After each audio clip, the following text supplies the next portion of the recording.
Hey, so have you guys had the chance to look outside and see what's going on with the fans? You know what? I think we're all just sort of in awe in the same way. Like, on the one hand, it's intimidating because we're just, like, this is new for all of us. But on the same token, our fans are so supportive. Like, they're out there and they're screaming, so it's intimidating, but they're screaming love and support, and so it's kind of amazing. Love! They're literally screaming words, love and support. For each of you, what's the craziest thing a fan has done? I got past a baby once.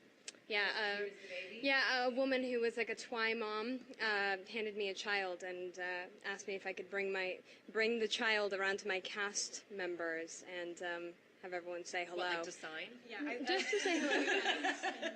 I look out of the car and Nikki's saying, "Kristen, can you just look over here for a second? Like, why are you holding that child?" Like, she was a picture.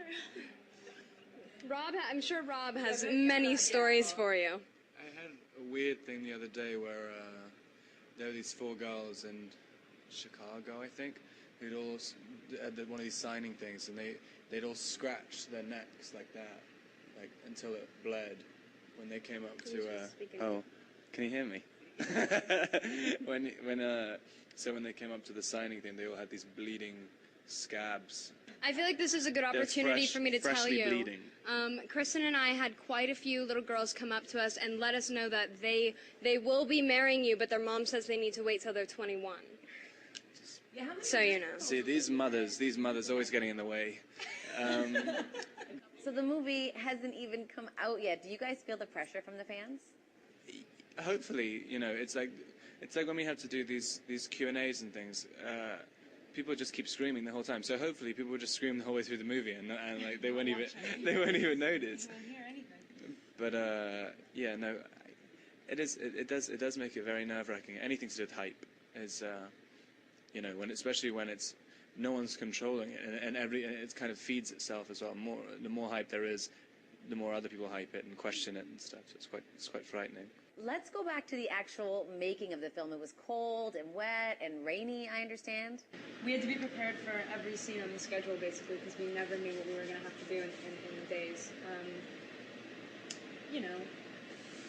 Kristen had it the worst. I mean, she had to prepare for like literally 5 different days, which involves like 10 or 12 scenes, and I don't know how many lines or how much dialogue, because at any given moment, like, the clouds could just go over the sun, and then everyone's sort of freezing, thinking, should we make the move? Should we just wait? Should we just stick it out? I don't know how that affected the schedule in the long term. I don't know if we added on days. I wasn't really all there. I was honestly considering antidepressants when I left Portland because I didn't see the sun, and I grew up in Southern California, so. How did the weather affect your hair, though? That must have been tough. Rob's hair. Yeah, let's talk about that. Rob's hair is impervious to anything. It's bulletproof. He does more to it than we do. Like a duck. Kristen, you turned 18 while making the film, right? How did that change your work days? I worked a 20-hour day on my birthday. That was a good birthday present. But it's so much better. I go so nuts having to go in and out of school and working. It's so hard to get your mind around both. And then you're also not there for a lot of like off-camera stuff in the scenes with the other actors. They're acting to little blobs on the wall. Right. And a lot of times I felt like I wasn't even in a scene that I was in. So I love it.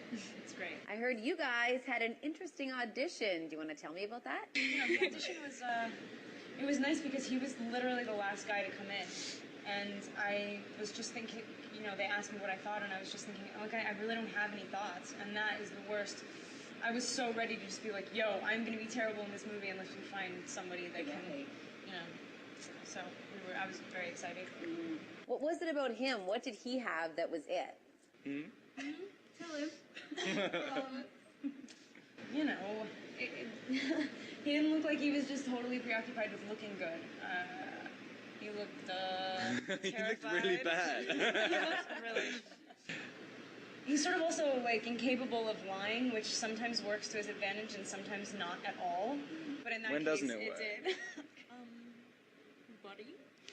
What? Yeah, I don't know My what you're buddy. talking about right there. Yeah. No. Why? Well, I mean, who wants to watch an actor lie on screen? It's not a good... What are you saying? Okay, now you're making me completely red. Can I answer your question? Now we've just heard all 4 books have been commissioned. Will each of you come back to reprise your roles? Yeah, I mean, if they've moved them quickly, because I mean, I've got me and Rochelle can't age. And Nikki. I always forget you're one of the vampires. None of us can age. So unless they shoot all 3 of them in like, what for me in a year.